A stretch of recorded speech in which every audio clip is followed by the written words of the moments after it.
Господи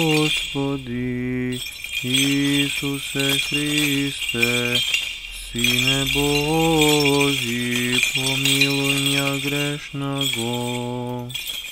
Сина и Светлия Духа. Амин. Возлюбени во Христа Бога, братья и сестры, Христос се обрезал. Истина се обреза. Христос се обрезал. Истина се обреза. Христос се обрезал. Истина се обреза. Най-мили мои, кога и како да се случи? Веднаш откако се роди Богоотрочето во јасните на Витлеемскиот вертеп, откако измина 8 дена од раѓањето, според древниот, старозаветен, јудејски, односно еврејски закон, кој што до ден денеска, кон кого што до ден денеска еврејскиот народ со јудаистичка вера, бидејќи има многу евреи кои што исповедаат Христа Господа, распнатиот и воскреснатиот, извонедо интелектуални, формирани личности, луѓе кои што во светот на науката и културата даваат огромен придонес, но тие го позна, иако евреи, го позна Христос, ама и гревот на нивниот народ, матичен народ, бидејќи тие не престануваат и денеска по телото да му припаѓаат на светиот народ од Бога избран во старозаветната епоха. Но, според тој закон, богомладенците што наполнат 8 дена од раѓањето биле обрезувани. Обрезувањето имало големо символичко значење. Со отстранувањето на дел од телото се сметало дека се отстранува гревот, во кој што живее секој роден од раѓање како наследник пред се на првородниот грев, на гревот на првородителите, а потоа и се она што тој на личен план по собствена вина ќе го произведе како грев во својот живот. Бидејќи Христос по тело му припаѓаше на тој народ, рековме дека Богородица мајка, вечната Дева Марија на Бога Логосот му го даде нашето тело, нашата човечка природа.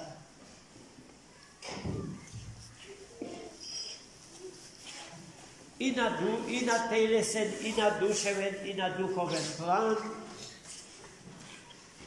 Христос и подлежеше на тие закони од Него, од Бога дадени во Стариот Завет. И тој ниту еднаш не помисли старозаветните закони да ги заобиколи, да ги изневери или да ги укине. Туку постапи онака како што и самиот потоа ќе каже, дека не дојдов да ги укинам законите на моите предци, туку да ги исполнам. Затоа тој беше обрезан, како и секое друго еврејско дете. Но со самиот акт на обрезување, уште еднаш на сите негови современици и на сите поколенија отпосле им покажа и им докажа дека поседува реална телесна природа, дека е вистински човек.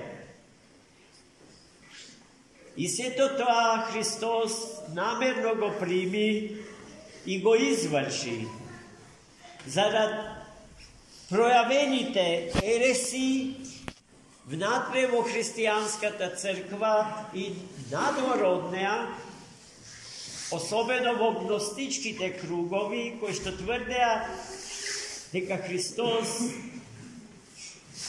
не може да има тело, односно телесна човечка природа.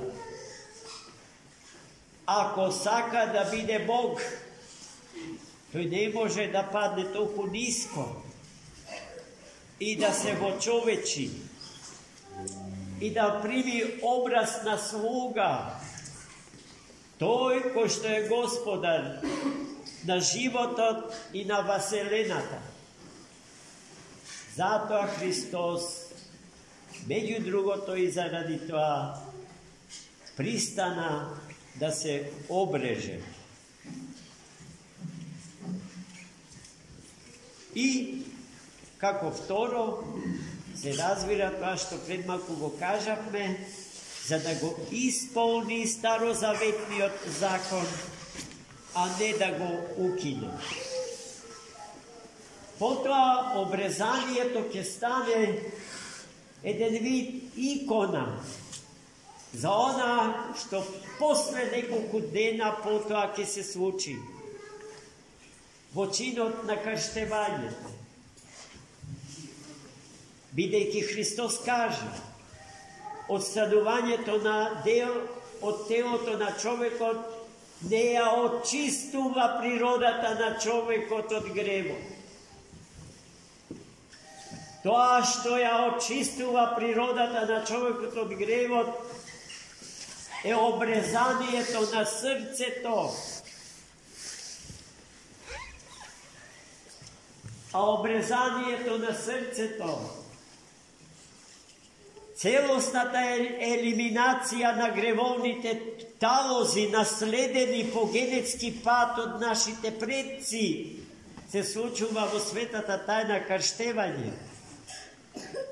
Односно, со поминување низ вода и осенети од Сесветиот и животворниот дух. Во водата се влегува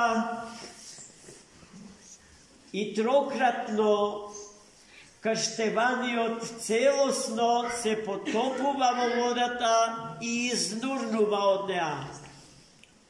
Во знак дека кога ќе се потопи во водата, се случува смртта на смртта, смртта на гревот, а гревот како предизвикувач на смртта.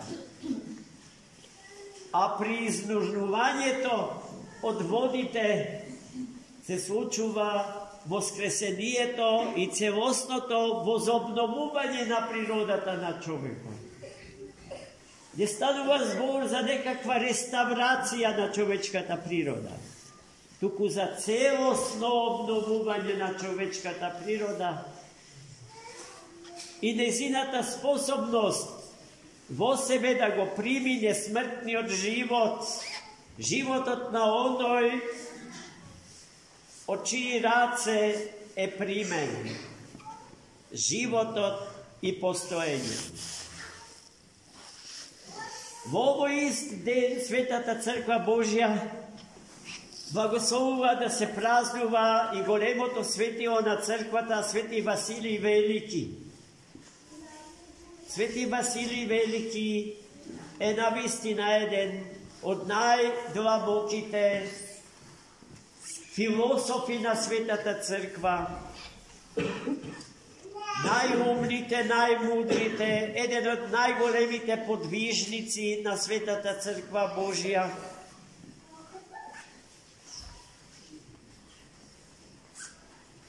čije delo, teološko, filosofsko, liturgijsko, od oblasta na monaškата filosofija, неговите монашки правила, се незаодни, независни в животот на Светата Црква, без теолошкиот придонес на Свети Василий Велики. Па ајде, еве, да кажеме дека и денешната света литургија е негова, од него создадена, од него напишана. А светата литургија е тој чудесен, Богом благословен фокус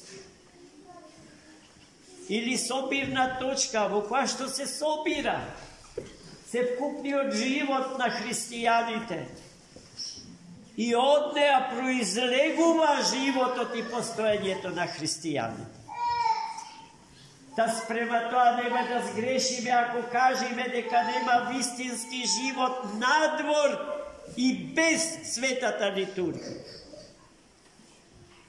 Бидејќи на светата литургија целосно, по не знам кој пат, ни се открива и не само што ни се открива, туку ни допушта со него да се храниме од светиот пути.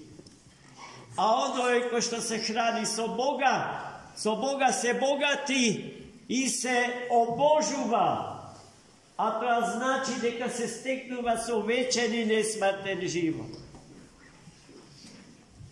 За Свети Василий се напишани илјадници книги, илјадници томови. И тоа не е доволно, се разбира. Но денеска за Свети Василий Велики е врзан еден прекрасен обичај. За така наречената Василопита, Василиев лев. Како настанал тој обичај? Откако Свети Василий Велики станал владика на Кесарија Кападокијска, во неа или со таа област во Мала Азија управувал извесен свиреп управник, кој што кога ќе му текнело доаѓал во Кесарија и вршејќи невиден терор и тиранија врз граѓаните на тој свет град, им го извлекувал севкупното богатство за себе. Но штом владиката Василий Кападокијски дознал дека тој свиреп човек се спрема да дојде во градот и повторно да го оплячка, тој ги замолил сите имотни луѓе во градот да приложат од богатството што го имаат, за да му го дадат на управникот Тиранин. И кога дошол тој во градот, Свети Василий веќе го чека со насобраното богатство, златни предмети, златни пари, се што можеле да имаат тие луѓе. И кога го видел тоа, управникот се засрамио. Гледајте со каква снага и духовна сила и енергија и светост зрачел Свети Василий Велики. Одбил да ги прими парите